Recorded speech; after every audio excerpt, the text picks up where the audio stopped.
Hey everybody, welcome to another episode of Drive Through FM. Today we are moving back to just me in front of a microphone.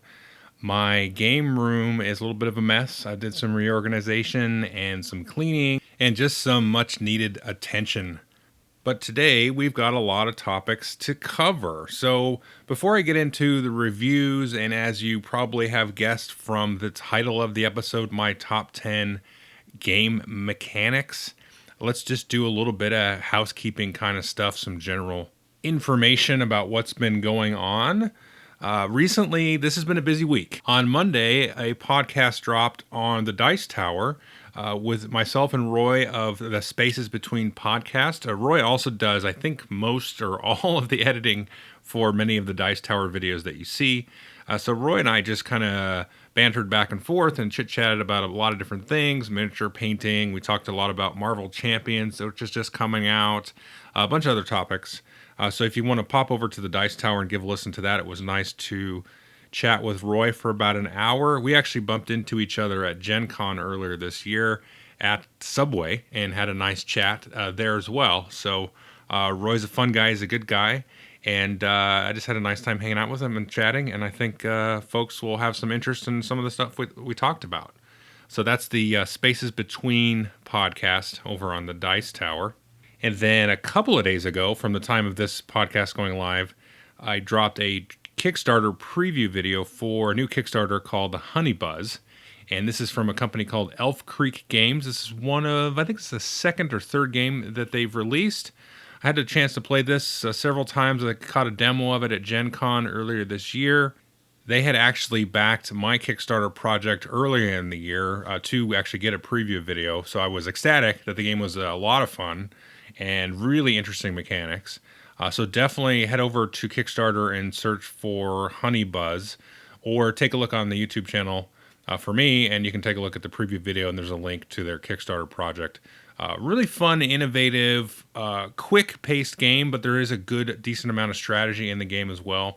And there's some definitely, unique things going on that I haven't really seen in what you'd probably call a Euro game. But yeah, definitely head over that way for more information and more details on that.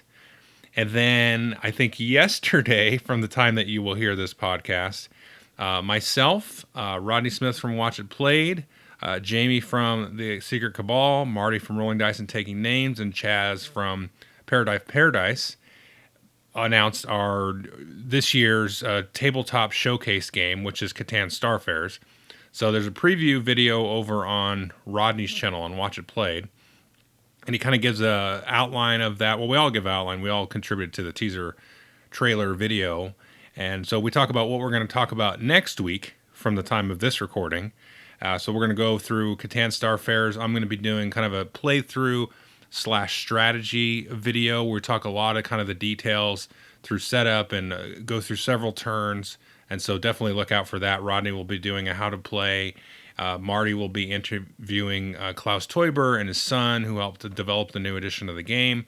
There's going to be a whole bunch of content next week. And I'm really excited to see. I've seen some of the stuff that the fellows have come up with, so I'm excited to see the rest of it as well. And Catan Starfares definitely recommend for me. I had never had the chance to play the original game, but it's kind of like a Grail game for me. And they definitely have made some updates and tweaks to the new edition. So I definitely recommend the game, and definitely recommend folks take a look at the content coming out next week to get a good sense of the game for yourselves and see if it's something that you might like. But I definitely recommend it. And then as far as other things, it's been a little while since I did a podcast just because of scheduling and stuff like that with Essen and Gen Con and different things like that coming out. So a couple of weeks ago, maybe a month ago, I actually went to a convention called Token Con in Oklahoma City, Oklahoma in the United States. And it's a very small convention, about 400 people this year. And I had a lot of fun. And it's definitely something I would recommend to folks if they're kind of living in that area. So if you live in kind of the North Texas, or maybe I'm not, geography's a little hazy, but maybe Louisiana, Kansas, Missouri, Mississippi, Alabama, and all that kind of area around Oklahoma. And definitely if you live in the Oklahoma City area, I would definitely recommend folks check it out. They had a lot of fun events and things. I talked on a couple of panels. I got a chance to play in a War Cry tournament, which was awesome. But yeah, I had overall just a great time in Oklahoma City. I'd never been there before. And I really recommend folks take a look at that if it's convenient for you and local to you, especially. So that's kind of the housekeeping part of it. Let's go ahead and jump into some reviews. These are going to be mostly bummers, unfortunately. So let's try to be relatively efficient with our time here so we can get into the top 10 list. But I do want to cover these games because some of these do have some merit. Maybe I'm overselling how much of a bummer these are, but let's get through the first few. We'll kind of work our way up, as so to speak. The first game I want to talk about is Paris New Eden. This is from Matago, and this was on my top 10 most anticipated games from Essen. And it was largely a disappointment for me and also for the game group. Now, the production and the theme and everything is really well done. The art, the components, all that stuff. Just the general production is great. And if you're not familiar with the game, it's basically kind of a post-apocalyptic Paris, and humanity's kind of trying to come back. And it's a dice drafting game. So you roll dice in these different locations, and then you pull the dice to give you access to like various different type of workers and things. But then you also get to take the action of the spot where you pull the dice from. And you're basically like fulfilling orders, so to speak, at the end of the day. You build up a certain variety of workers and you have different kinds of equipment for them. And then you have different things where you try to like basically feed them or complete different tasks or objectives and things. And then you're just kind of filling out orders and turning in for points at the end of the day. And it was just after we played it, it was like, wow, I just don't really, this is just not doing anything that interesting or fun to us. And it was like, it was fine. It wasn't like, it wasn't broken or anything. It just was kind of boring. And so that was unfortunate because, like I said, the production's great. And so it kind of belies the fact, whatever the right word is, what the actual gameplay is doing. And the gameplay itself was just very dry. It's just very, very super dry and not interesting at all.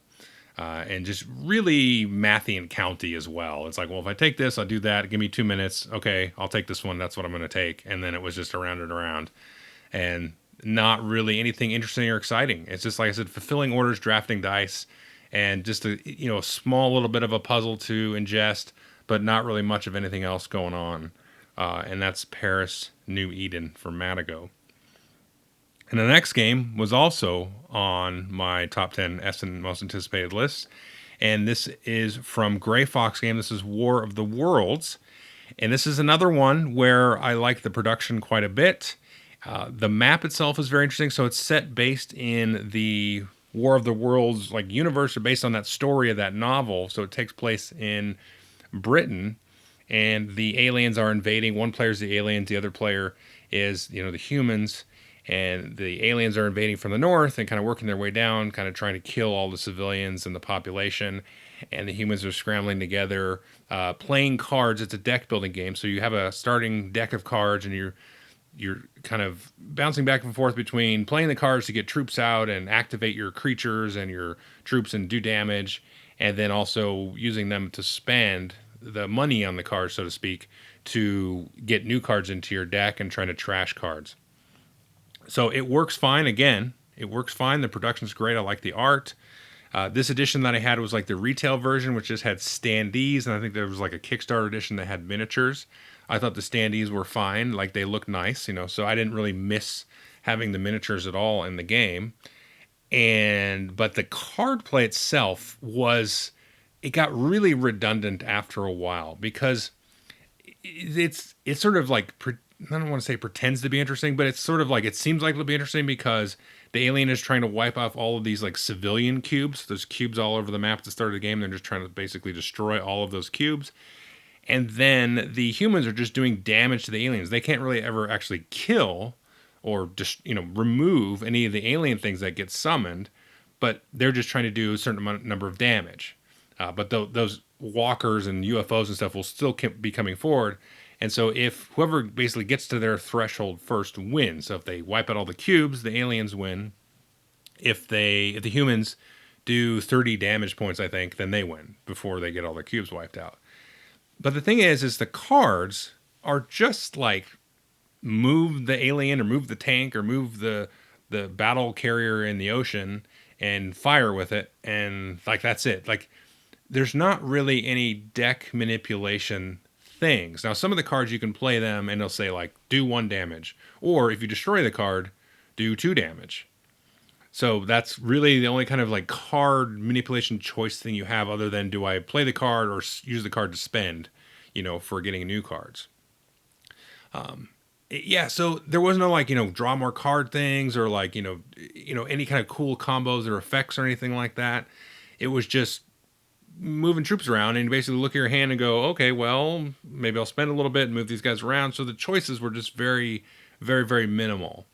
Now the one kind of interesting thing about it is you could actually hose yourself up because there's nothing stopping you from like trashing a bunch of cards, and then you just have a very, very, very, very small deck, and then you just don't really have any, power in the deck. You don't have enough money to spend to get more cards in your deck to get all the really cool, powerful cards. So there's an interesting balancing act there where you're trying to figure out when to burn the card for the extra punch, but then are you thinning your deck out too soon and too much? So that's an interesting bit.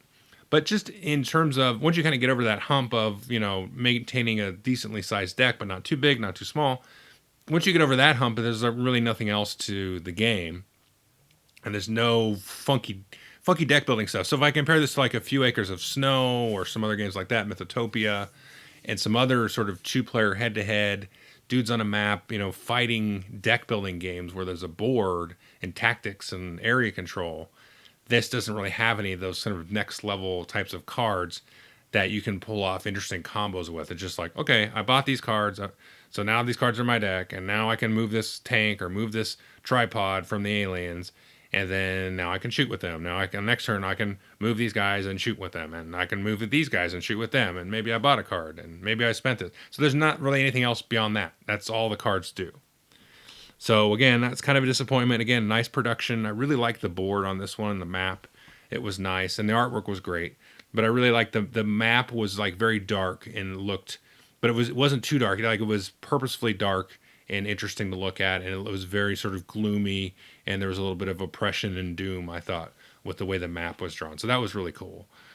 But overall, the gameplay was just like, it was just didn't really get over that next hump for me to say, yeah, I recommend this game. So that's War of the Worlds from Gray Fox Games. And this next game is kind of teetering on disappointment to like, I'm not really sure about this game. And then the ones after this game will be more like, I think this is a good game, but ultimately maybe not something that I'm super interested in.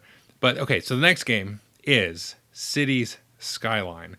Now this is coming out from Cosmos. It's quite a different game for them. Now Cities Skyline is based on a video game, which is like a Sim City style game. You start with like almost nothing. You build up a small town, and you get bigger and bigger and bigger, so you get a large metropolis. And I never played the video game. I actually went and downloaded it. They had a sale on it. I got it for like $3 or $4. Super cheap. And so I kind of played around with it a little bit after I played it. And I played City Skyline now 3 times. And I was really trying to figure out if I liked it. And I think at the end of the day, I really don't recommend it for anything more than a solitaire game. And the solitaire game is actually pretty interesting. And it's effectively the same game if you play with 2 or 3 or 4 players. I didn't play with 4. I played with 1, 2, and 3. And so here's the thing, though. So let me talk a little bit about the mechanics. So everything is card driven. You just have 3 decks of cards. You've got like age 1, age 2, age 3 cards. You're dealt cards out of age 1. But then from there, when you go to like draw new cards into your hand, you can pull out of the age 2 and age 3. You probably don't want to pull out of age 3 until a little bit into the game. But there is a definite kind of balancing act in terms of drawing from age 1 or age 2 right from the beginning of the game. Because you've got some more like support cards and things like that are going to sort of combo with other cards in between those 2 decks. So that's something you got to do. And so when you play cards, they're usually going to cost something that some other kind of card will make. So if you have like a utility, that's going to cost you money. And so that you're going to have like a pile of money sort of like in the kitty for the city, like the budget of the town. And so those will cost money, but then those will provide, other resources for other kind of services. So you got like your utilities, like your water, your power, your electric, and all that kind of stuff. And then that's going to power like hospitals and police stations and schools and all those kind of services. Then you have residential buildings, and then you have some other kind of funky buildings that you can get in there. And as you draw cards to the deck, you're going to have like news events that happen, and 9 times out of 10 those are bad. And so that's going to kind of like change the rules of the game just a little bit, and you have to deal with them and kind of work around them until they go away, until you draw a new news event and stuff like that. And so each player also has a role that they're randomly given at the start of the game that'll give you a special power. So you're just constantly playing cards, and it's really clean and simple, and I like that. So it's like all you do on your turn is you play a card. Now the other thing you can do is you can actually like sort of stow a card away. You got to pay for that. You got to pay $2 to keep a card away. And what that means is like when you play a card on another turn, instead of drawing off the top of one of the decks, you can draw one of those cards that you stowed away and put it in your hand. So you might be like, well, this card's doing me nothing now. I can pay $2, keep it over here. So once I get some other buildings out on my turn after I play a card, I'll draw that card that I stowed away and play that, because now it's going to combo with something. Because when you play a card, a lot of the cards will like check which buildings are built. And then if they have like a certain configuration, you get like a bunch of extra money or something like that, or you'll be able to adjust like the crime level and the garbage level, and kind of there's like a generic kind of happiness thing. So all of these different types of cards, utilities, residential, these different district cards, the services, they all kind of push and pull with each other. And that's really kind of interesting, because you're sort of trying to set up some infrastructure, but then you're trying to get people, in there and living in industrial zones going. And then you're really trying to balance all of that. And so the problem with the game is, for me, this is especially key at the larger player counts, because, okay, here's the thing. So in the single player game, you have 7 cards in your hand. And then, I don't have that off the top of my head, but let's say in a 3-player game, everybody has, I think, 3 or 4 cards in each of their hands. But everybody plays with all their cards face up, so you can always discuss what's going on. And effectively, it's like one large hand just kind of divided up between the players. But you still have to play in turn order. So let's say, if it's 3 or 4, let's say it's 3 cards in a 3-player game. So that's 9 cards total. So you have a 9-card hand effectively, versus in a single player, you have a 7-card hand. So you have some more options, but you're sort of forced to rigidly play them in a turn order, which kind of balances out the fact that you have more cards. Now the issue is, sometimes you will get into a situation where you're like, I need a friggin' hospital, or I need some kind of like medical service, or I need some other kind of utility or something. And that could be like the card at the bottom of the deck. And just because of the way the cards have come out, you're like, you really can get in a situation where you kind of get hemmed in, because as you're filling up this space, like in a Tetris-like grid, you're running out of space. You're looking for things. You need to like get some combos and triggers and bonuses to push up, your happiness, or get your sort of employment back in line and all this stuff. So I'm throwing all these kind of buzzwords at you, like employment, crime rate, all that stuff. All of those like concepts are really well handled and really elegant. It's something you can really ease into. And the game actually kind of stages scenarios and adds in cards. I would say, just if you get the game, just jump in and play with everything, because it's a little too basic without all the stuff going on. But the thing is like, it's so dependent on the card draw to me. And it's so dependent on like the player order too. Because like if I play a card and then draw a card, I'm like, everybody's like, oh, that's the one we need. We have to now play, if we're playing a 4-player game, the next player, the next player, the next player, and then me. But it could be in such a situation that it's like, well, we don't really want to do anything, because, that's the card we need. So we have to like play these sort of weird cards off to the side. And it is part of the game. It is part of the strategy. It is something that you have to kind of learn. But for me, there's something missing in there in the balance of it to keep it fun and keep it interesting. So I don't know. This is one that I really kind of struggle with. Like, it's a cool like solitaire puzzle, So I would sort of recommend it for that. But if you're getting it to play with like a group and stuff, I don't know, it's just a little too frustrating, a little too, dependent on the card draw. I wish there was like some other mechanism besides that, I pay $2 and stow a card away thing. Because you do that, you store the card away, then you draw a new card, and then it goes to the next player's turn. Because it doesn't sound like a lot, but that $2 is super expensive. And so that to me is, I don't know. I wish there was that mechanic or something was like a little different, or you had like a once per game thing where you could like stow a card for free or something. Something in there to kind of just sort of balance it out, because it's really hard with the more players that you have. And to me, like at the solitaire, that's that kind of good balance of, okay, maybe I got screwed a little bit by the card draw, but you can kind of think to yourself, well, if I'd have done this earlier, that might have mitigated, and maybe that was a smarter play. So for me, it's almost right at that nice sort of fine thread, but it kind of just barely falls short. Anyway, so that's Cities Skyline from Cosmos. Now these next three games, I would definitely put on the more favorable side. The first two that I'm going to talk about is something I probably don't recommend, but I think other people would probably recommend them. And I think, some people would probably really like these next two games. So the first one is Cooper Island, this new game coming out from Capstone Games. And this is a really interesting mechanical game. And I don't want to get too much into the mechanical details here, because it's just audio, it's much easier to kind of show you. I think there's been a couple of videos out about it. I know Heavy Cardboard did like a how to play and like a playthrough. So I would kind of watch that if you want to get a better sense of the exact mechanics.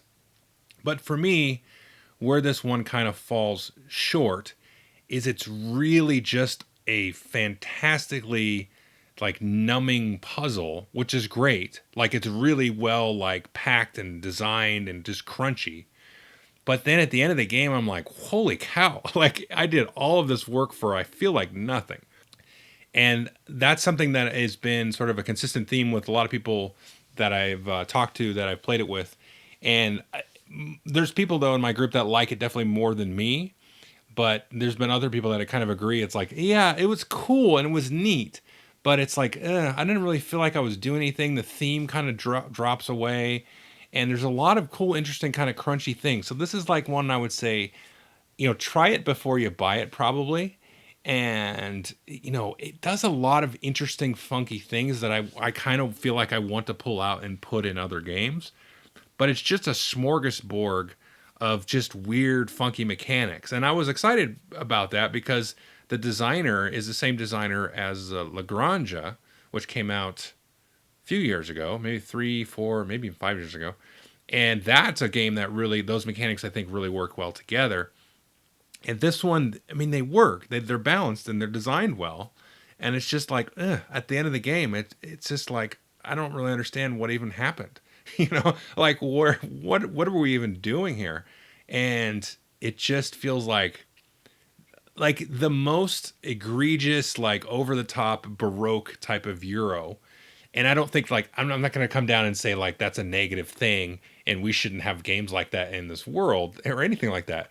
Like I think this is a game for people that love to just sink their fangs into a nice crunchy meaty Euro, and I think a lot of people are gonna have fun with it. But for me, I was like, it was just so like overwrought and all that stuff. It just so much for like at the end of the game, I felt like I did nothing.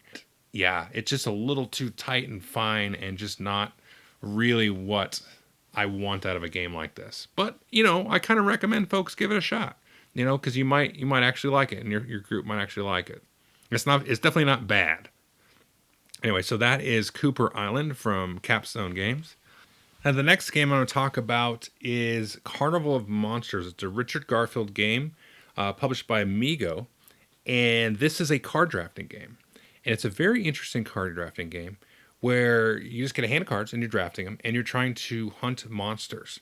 So you're playing cards like in a tableau and a display in front of you, and you're building up sort of like lands. Like if you think of Magic, you have these different kind of resource cards that are different types. They're basically like lands in Magic.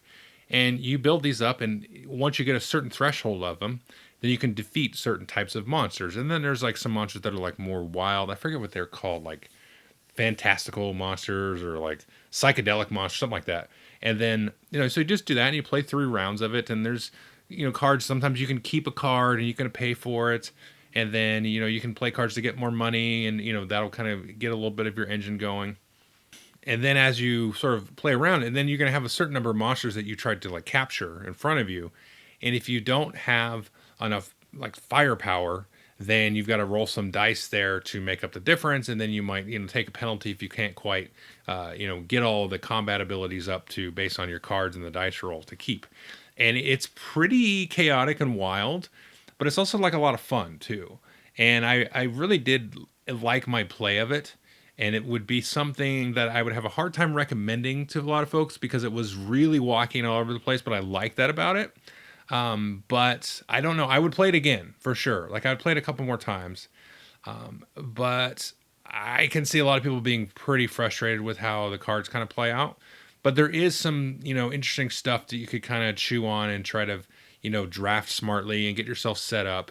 But the weird thing is like, it's like one giant deck of cards. There's no like staging or anything. It's a massive deck of cards. I think they're all unique-ish.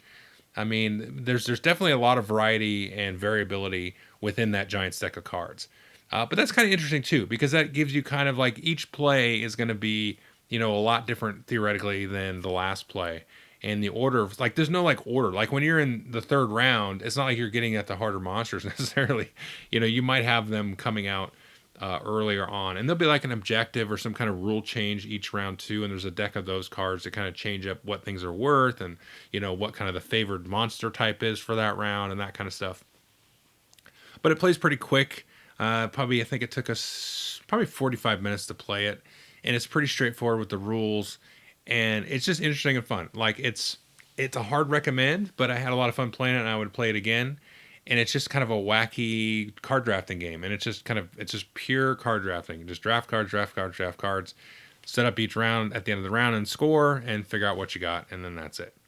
So definitely another try before you buy. But overall, I can definitely appreciate, the design and stuff similar to Cooper Island with this one, Carnival of Monsters. So we got one more game, and this one I really, really, really like.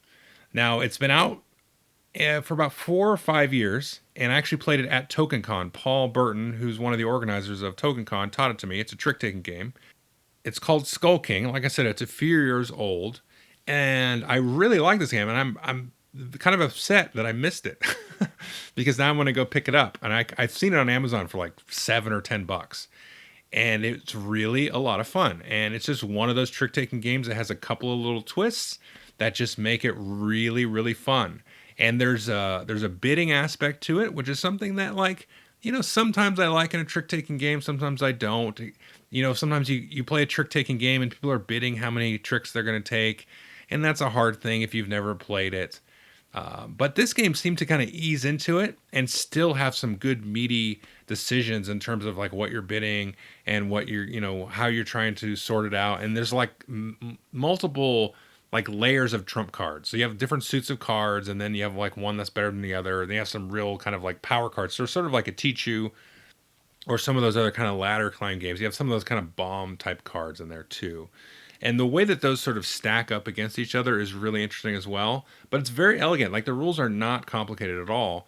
But I could see myself playing this quite a bit. And so I bet one of these days when I get a hankering, I'll probably pick it up cheap at Amazon or try to bop into the local store and see if they're carrying it. But it is a few years old. But I definitely recommend Skull King. And when I do pick it up, I'll certainly probably do a review of it, get a couple more plays in it. And do a review. But for right now, I definitely recommend folks take a look at Skull King. I just had a ton of fun with that one.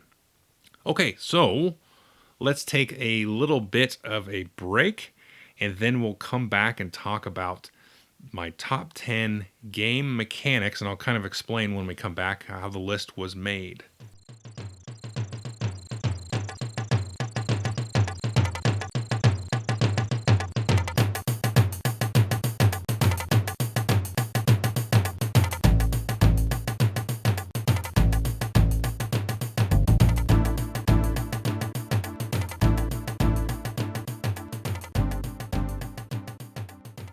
Okay, welcome back, everybody. And now we're going to get into our top 10 game mechanics.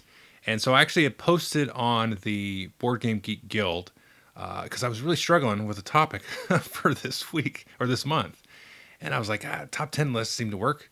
And so I asked some folks for some ideas about a top 10 list. And actually, Richard Ham of Rahdo Runs Throughs came up with this. And I was like, oh, that sounds like a good one. So, and there's a lot of other good ones in that thread too, which I will be revisiting and pulling from, in the months to come.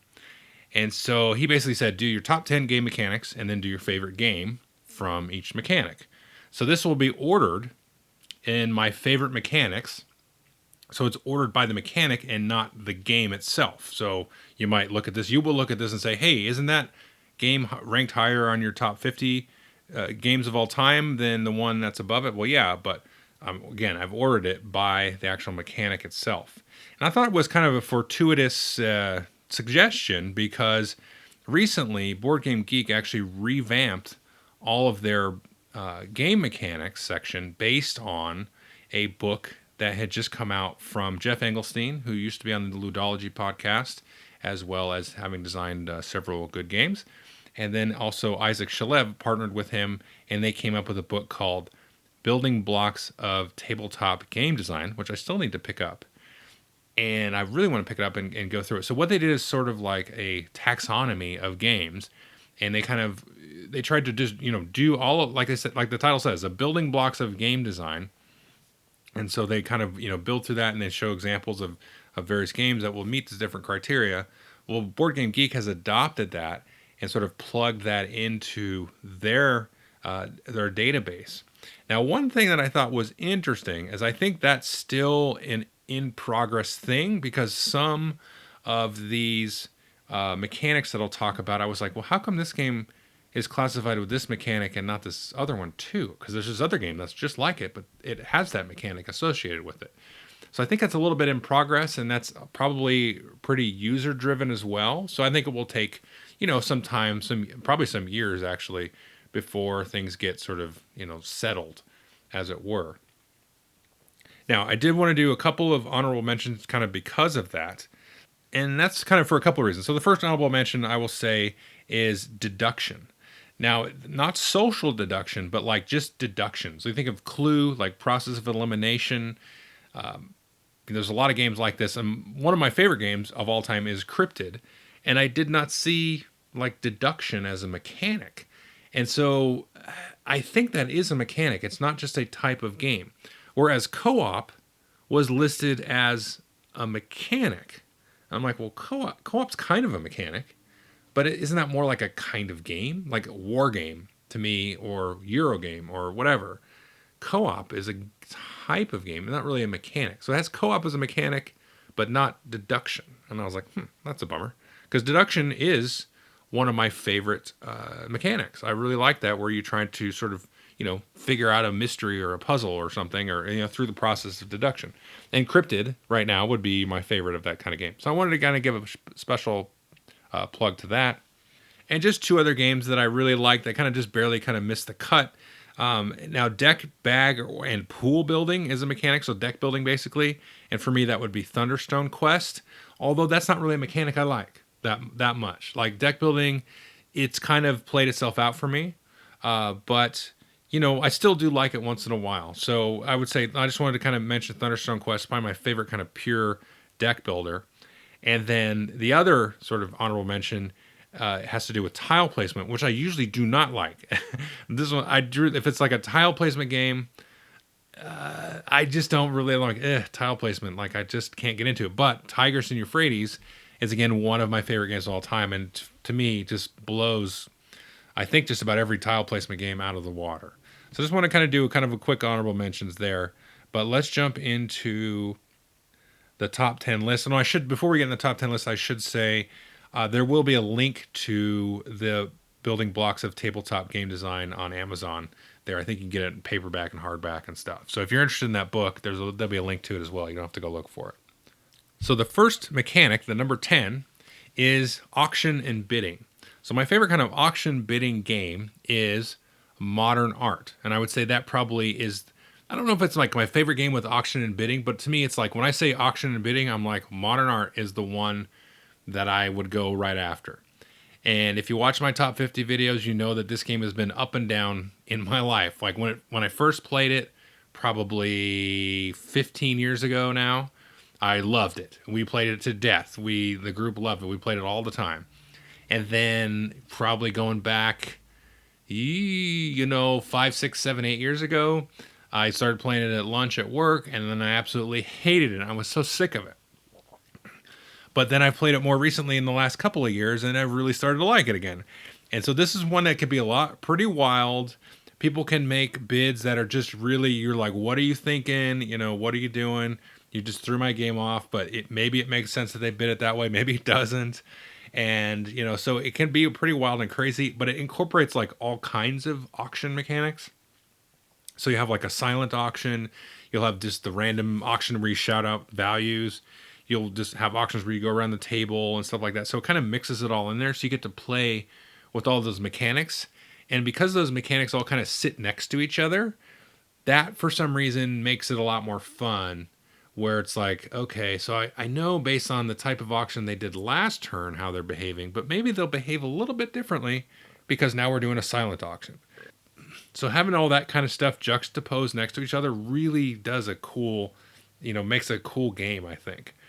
So that's Modern Art. There's a bunch of different versions of Modern Art. You can get really cheap versions. You can get really blinged out fancy versions. And basically, I'd say it doesn't matter. Get one, and maybe get one that has like artwork that you like, because some of them have sort of incorporated real modern art from real great artists and great painters. Anyway, so that's number 10, Modern Art. Now, number 9, and this is a mechanic. It's called Legacy Game as a mechanic. But you might say, Joel, well, that's like co-op. Co-op is a type of game. Legacy is a type of game. And I say, yeah, Legacy is a type of game, but I think Legacy is also actually a mechanic because, you tear stuff up, you destroy things, you put stickers on the board. But that I think is enough of a mechanic, it does enough sort of invasiveness into the game to sort of disrupt the game that I think we can call the mechanic. Like it's a primal force in the game. It's not just like sitting in a pool of categories, right? It's not just sitting there swimming with all the other co-op games. It still sits there and swims with all the legacy games, but the act of doing it and when you sort of like go into legacy mode, do you do it after you completed a full game of Pandemic Legacy? Or is it like mid-game, like you took over this territory, so pause the game, reset, everybody make a decision, oh God, what's the choice going to be for this player or that player that's going to change the face of the games to come? I think there's enough sort of, like I said, invasiveness into the play experience that you got to say that's a mechanic. That's triggering things that are going to happen, decisions that are going to be made. And so Legacy Game, anyway, is a mechanic, at least in my opinion. And for me, the best is a Pandemic Legacy. I'd say season 1 or season 2. I actually like season 2 a little bit more. It's like Pandemic in reverse. I don't want to spoil anything, but the way it ended, I thought was just brilliant. And it's definitely riskier than Pandemic Legacy season 1, which it's been long enough, I think, is basically like unlocking expansions over the course of multiple plays and then adding them to the game, which is fine. I thought it was great and I loved it. But season 2 was like, it's a bunch of curveballs.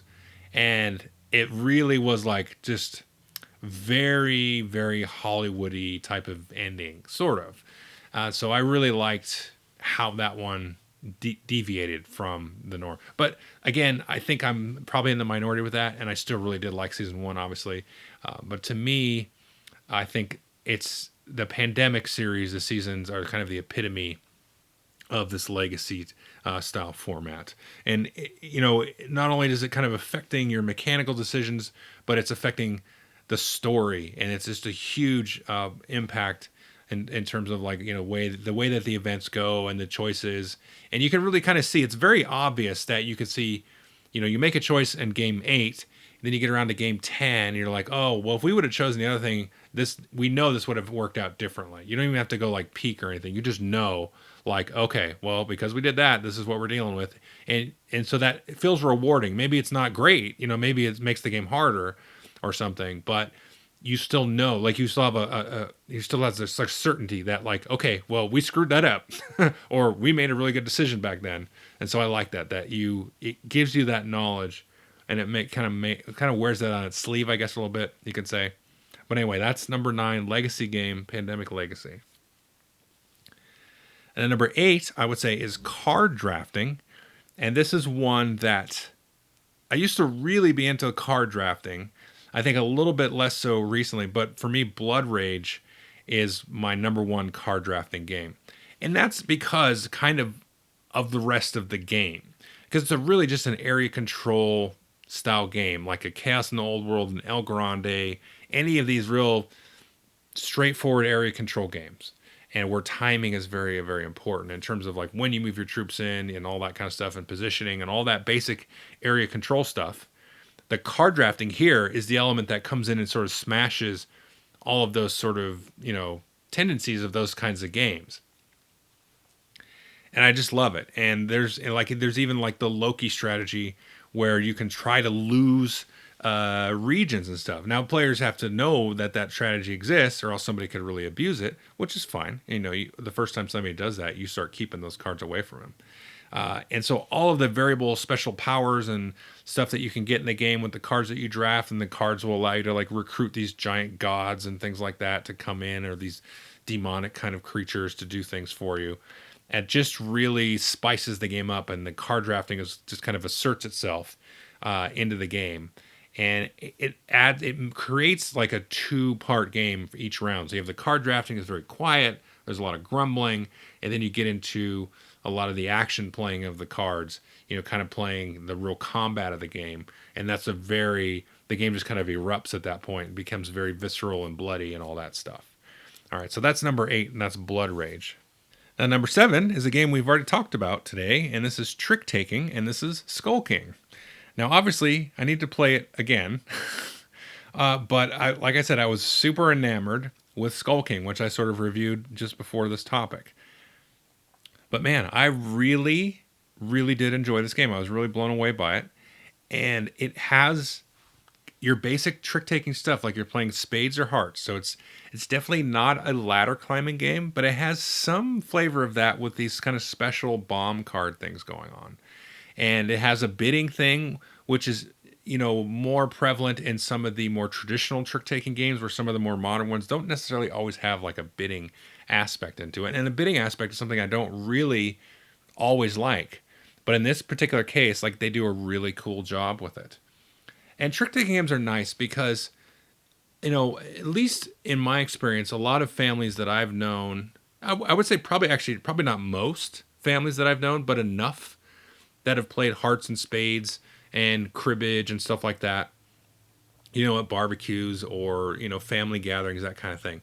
So these have enough kind of in common with that you can bring these to those folks that have played that and be like, well, no, this is like playing hearts, but it's just a little different. We got a special deck of cards, and here's the rules. And they'll be able to pick themselves into it pretty quickly. And so I used to play hearts and stuff or spades or gin rummy with my grandmother years ago when I was little, and she taught me how to play that kind of stuff, and she kind of instilled for me a love of card games, to be honest. And so yeah, she loved them, and she still plays bridge today. So this has like a little bit of a sentimental tug for me, but I also like, again, you'll kind of see later on, I really like kind of card games. So as we move up this list, they'll kind of come into play again. I like that sort of confined space of like, here's my hand. I got to work through this nightmare that I was dealt. Or, maybe I've been given a golden hand, and it's like, I better not screw this up. And so I like that kind of confined sort of visual space. And you're just kind of playing mental games, the rest of the time, trying to figure out, what to do and when to do it and all that kind of stuff. But I really like Skull King. Another one I would probably throw out there that I played a ton, I would say, was Dwarf King. That's funny. They both have King in the name. Dwarf King is a Bruno Faiduti game. I'll just throw that out there because that one I've played a ton. I still love to play it. That one is a way more wacky and off the rails, but it stays on the track somehow.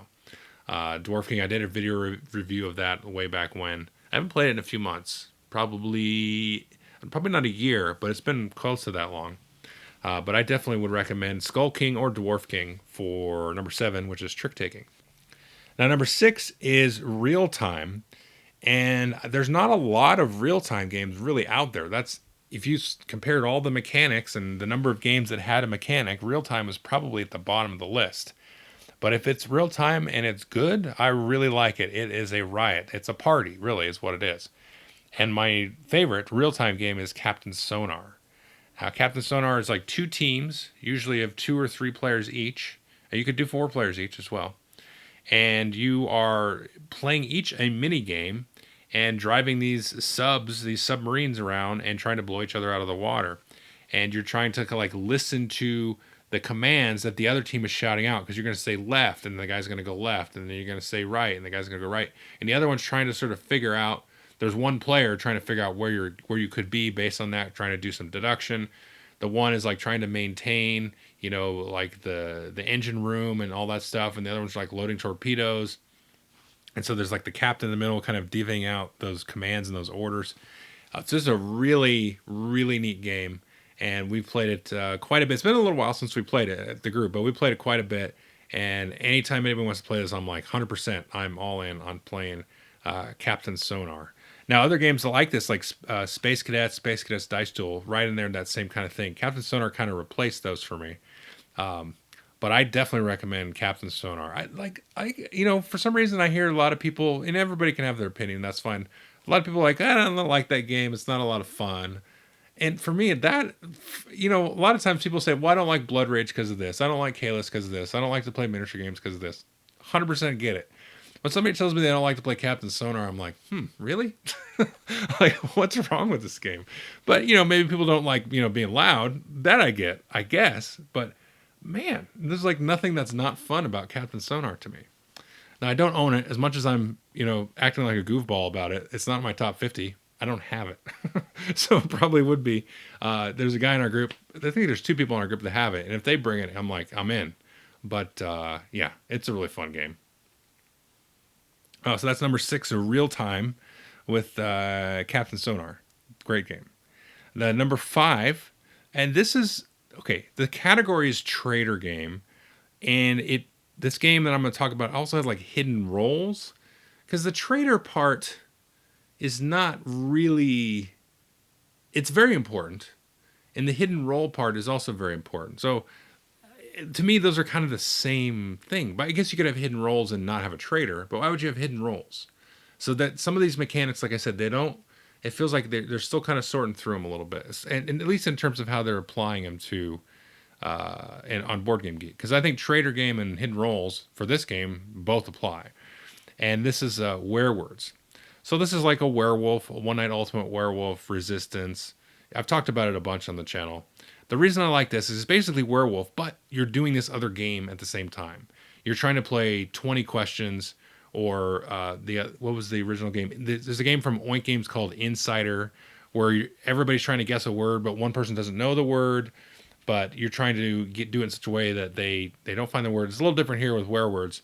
But you have like werewolves who know the word, villagers who don't know it but are trying to guess it from the mayor, and then if they guess the word, then the werewolves get to try to figure out who the seer is, who also knows the word but is trying not to, show that they know the word and all this stuff. So it's basically playing like One Night Ultimate Werewolf, but you have this, it's couched and it's sitting alongside this word game. So you get this other activity. So even if you don't like social deduction, you can still play in the word game. And then you have this other thing kind of like intruding on you. And I love that you've got this other stuff going on, and it's not just lying and screaming and, making a buffoon out of yourself, trying to, throw people off your scent or whatever, or swap, roles around or use special abilities. It's like, it's a game, and there's another game sort of bolted onto it. And it just works really well for werewords. And that's my number 5 trader game. And I'm not talking more about it because I always talk about werewords on this channel. So number 4 is, the category is campaign/battle card driven. And so it's a card game. And so, but it has to do with stuff going on the map. So Blood Rage, you could throw in that category, because in Blood Rage you draft the cards, but then you kind of play them and you drive, your troops and your gods around to smash other players. And Twilight Struggle is one of those. It's not this game. Although Twilight Struggle is another one that I would throw as a great example of this category, where you're playing cards trying to influence, different countries and stuff like that based on if you're the Soviets or the U.S.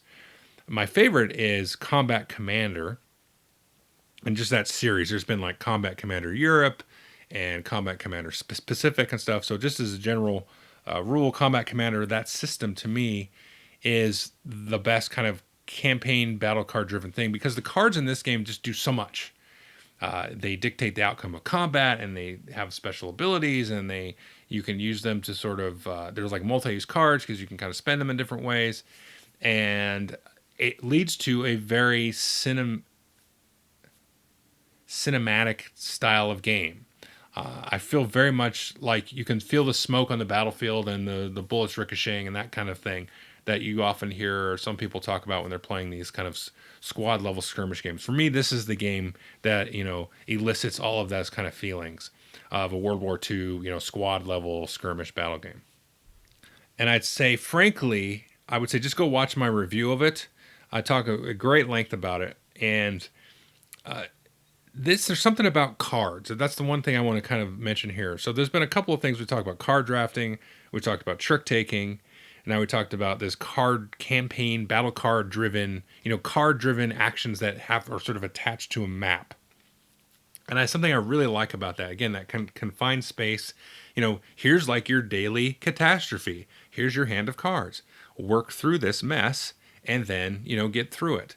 And that's, a lot of people like to play Magic the Gathering. I like that stuff. I like to play the new Marvel Champions LCG. Cards are just a great sort of vehicle for games. And, they can be complex. They can be simple. They can be a lot of things. But yeah, so as far as card-driven, campaign, battle-driven stuff, to me, Combat Commander really just like goes for it and just goes to the complete extreme of that style of game. And that's definitely my favorite of that kind of game. So that's number 4. And then the number 3 here, this is a weird one because the category is measurement movement. So instead of like moving stuff based on a grid or hexes, you're measuring. You're using a measuring tape. So basically I'm like, well, this is my favorite miniatures game because measurement movement is like, okay, I'll talk about the mechanic in a minute, but my favorite is Warhammer Age of Sigmar, which is a large scale, battle. You take a 6 foot by 4 foot table. Each side has like a 2,000 point, relatively large army. Other games like that are like, Warhammer 40K. I like the Age of Sigmar stuff a little bit better. But you can also have like Kill Team or Warcry or Dead Zone or whatever kind of games, like little skirmish games, Imperial Assault, but that's not measurement, that's moving by a grid. So it's just a miniatures game where you actually use measurement movement. And to me, it's a sort of a fallacy, I think, because a lot of people are like, I don't want to measure. I don't want to measure inches. I don't want to measure, with a measuring tape. I'd rather use templates. I'd rather use based on a grid or whatever. And because it's just much cleaner. It's just much this and that. And to me, like, you lose so much. Even when you use a template, if you're using inches, because a lot of times with a template, like, you have to move the full length of the template. And it makes sense, like in a game like Gaslands, where you're driving a car and you're like, you're going too fast. So you have to use the long template. You shouldn't have been driving that fast. Whereas with like a ground level game like Warhammer Age of Sigmar, you can move a tiny bit. You can kind of inch up a little bit, or you can rush at them and charge at them and try to get in their face and screen off like a block off like a little tunnel or a wedge or something, or, get in front of an objective. Or you can creep around, you can stealth around and stuff. You can, get little abilities to summon demons or whatever and bring those down in different spots of the board. So you don't want to leave like big gaps on the board to have somebody ambush you or surprise you and all that kind of stuff. And that's all because of measurement movement, because you're measuring it to the inch. Now, I understand some of the gripes of like, well, did you move it an inch or did you move it an inch and an eighth? And it's like, okay, I understand. We're not at a tournament. You don't have to play like that. You know what I mean? If you're in a tournament and people are playing like that, then that's how they're going to be. Because, you're going to have like 3-dimensional terrain maybe that you crafted. And so your model doesn't really sit 100% right. Like it's a little wobbly because it's standing on this rock. because you moved your unit up and now you're in some rough terrain and the models aren't fitting perfectly. And, okay, well, where is the model? Is he here or is he half inch back there? Because that's going to make a difference in your charge length or something. And when you roll the dice to charge, where's your model starting from? Understand that. I mean, it's not clean, but I also think, okay, like who cares? Who cares? Like just work it out with your opponent and be like, okay, well, we agree that he's here at the edge of the rock. I'll pick the model up. I'm going to charge here in about 3 seconds anyway. And so I charge and then, we move it up and measure from there. Like it's not really ever a problem unless you're playing across the table from a butt or you're the butt. So to me, though, forget about the messiness of it. All of that very sort of fine-tuned tactical stuff. Now, I'm not just talking about moving like 1/8 of inches and worrying about that stuff. I mean, that's annoying. Don't play with people like that. But worrying about the pockets and the empty stuff on the board and the range, the line of sight and all that stuff. And it's very more realistic, it's visceral because it's like, well, you could see him through the tree or whatever, like that kind of cool stuff is just a completely different experience in terms of gameplay. And I just really like that. It's very cinematic and everything to look at, obviously, when you get the painted miniatures. But really, the movement of these games is the game. A lot of times you're like, well, you're just a bunch of rolling dice and stuff. Well, it's like, no, but you put yourself in harm's way. You know that this guy rolls and gets to reroll ones or whatever. So that kind of stuff comes into play. The games are usually won or lost with equally skilled players and balanced, armies is going to be won or lost in that movement part of the game. And to me, that's just a fascinating thing. That's what makes these games kind of replayable. And it's always something to kind of revisit because you're going to throw different army lists at each other, and that's gonna change up how you should be moving around. If you're playing with like 2 or 3 big hunking models that they cost you like 1,000 points each in terms of like the build points that you build everything with, or you have like 130 little peon models and how you move with that and how you take up occupied board space. And so all of that kind of stuff makes it really interesting and fun. So anyway, that's number 3, measurement movement. And my favorite currently is Warhammer Age of Sigmar. So we got 2 more left here. And number 2 is a worker placement. And this is probably obvious. My favorite worker placement is still Kalis. It's my number 2 game, actually behind my favorite game, which is Warhammer Age of Sigmar, which you might say, well, that's weird. Well, I don't know. I like worker placement a lot. Worker placement is such, to me, like, I don't know. It's just such an easy glove of a mechanic. I know what's going on when there's worker placement. I think that it's that way for a lot of people. Like you got Agricola and Caverna and Stone Age and all kinds of games where it's just like, oh, I put my guy there and then I do what it says and then I get stuff and I get to do other things. And that's kind of fun. And you get to block other people, so you're not even just worried about what's happening for you, but what you're preventing somebody else from getting. And you're trying to sort of combine those two, purposes together. Because sometimes, is it better to go and block, or is it better to do both? Or is it better to, get the stuff that you really need before they block you and that kind of stuff? It's just such a easy, quick, and snappy mechanic. It's like, I take this, I got it, gun. Next, go, place. And there's been a lot of churn and iteration and innovation in terms of like combining worker placement with other mechanics. It combines really well with a lot of mechanics. I can think of a game last year called Underwater Cities where it was worker placement and you just combined it with card play, which we'll get to in a minute. But you kind of combine worker placement with this card action, and that just adds on a lot of extra stuff. And so, again, it kind of just really fits with a lot of different things. And to me, Kalis is still like the hallmark of it. And I've talked a lot about it, and I talked a ton about it in my top 50 video series of all time. It's my number 2 game of all time. And I really just, I can't argue myself out of saying that there's a better pure kind of worker placement game than Kalis. There's a lot of stuff that I really like. The way that the theme works with the worker placement in the game, the way that the mechanics work, the way that you can kind of like not actually do where you put your worker sometimes, this actually works really well. I would say definitely go watch my review of Kalis or go watch my top 1 through 10 video for my top 50 list, and I'll just go beat you over the head with why I like Kalis. But yeah, anyway, number 2, worker placement, really like Kalis. I talk so much about it, it's hard to repeat myself sometimes. So number 2. Number 1, my number 1 mechanic is hand management. Now, there does not exist on Board Game Geek a mechanic for multi-use cards. I think there should, because hand management is one thing, because that's just you manage a hand of cards. That happens in a lot of these games we've talked about. Blood Rage, hand management. You draft the cards, but you end up with the hand. You play the cards. Trick taking, skulking, hand management. That counts. The campaign battle card-driven combat commander. That's hand management. Now this one is for San Juan. Now San Juan specifically, because it is a multi-use card game. All you have in San Juan is cards that do one of two things. You either discard those cards to pay for another card in your hand to build it, and it's now a building that does stuff. It gives you other card draw abilities or lets you discard cards in different ways. And then that's it. So you have cards that can do two things, basically, in that. Or you have Glory to Rome, where cards can do a bunch of things. Or La Granja, which I mentioned earlier. So not only do you just have a hand management, like if you have a trick-taking game, you have hand management.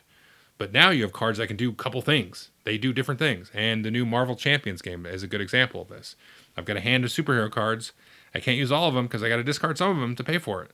And so that just very, very elegantly and abstractly sort of elicits the idea of resources without having to juggle resources or chits or anything like that are managing how much money you have. It's just an abstract like, well, we've got to build this flour mill today, and we got to spend this money that we would have spent on building this office or this harbor, but we're not going to do that. So we're going to take the office and the harbor card and discard them. And that is just very abstractly the money that you would have spent on those, but instead you spend it on the flour mill. So very easy, straightforward mechanic, but a lot of crunchy, interesting decisions are based on it. And San Juan, again, talk to death, but it's, to me, the most, especially the second edition of San Juan. If you find the first edition, ignore it. Get the second edition, and there's a lot of replayability. It's a lot like Race for the Galaxy, if you've heard of that or played that. And I expect most people probably listening to this have played both, but I like this San Juan a little bit better. It's just less complex. I can play San Juan with my family. I don't have to explain a bunch of icons. I find that I get the same amount of kind of crunchy satisfaction out of it. I would say Race for the Galaxy, I mean, you can probably argue it's better. It just has like a higher threshold. But once you hit and I've played Race for the Galaxy, honestly, way more than this. But once you hit 50 plays of it, it's like, okay, now I got it. Now when I go back and revisit San Juan, it's like, oh, it kind of is the same for me now. Because I've gotten through the threshold and I don't have to worry about explaining it to people now. So I'm just going to play San Juan because there's just about as many options. Not if you add every expansion to Race for the Galaxy. But, there's a bunch of options in San Juan. It's like there's a bunch of strategies you can go do stuff. It's just a lot easier and straightforward to consume. So for me, hand management, like I said, this is also one that pairs with other mechanics. Like I just talked about Underwater Cities, worker placement, hand management, right? Those are just married right together. Underwater Cities is a fantastic game. But yeah, you can do hand management with all these kind of different things.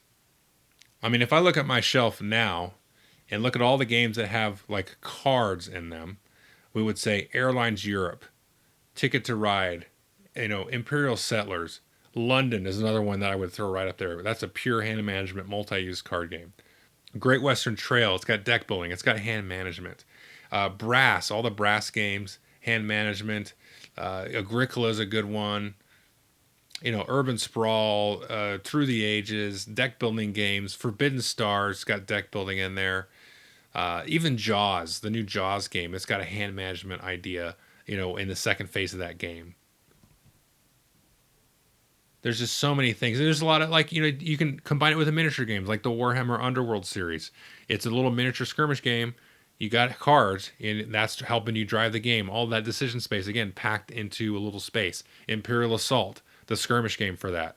You've got a little hand of cards. You got to go try to unlock terminals to get more cards into your hand and beef up your hand size, and that'll give you more options. So the hand management you can really, pair, like I said, with everything else.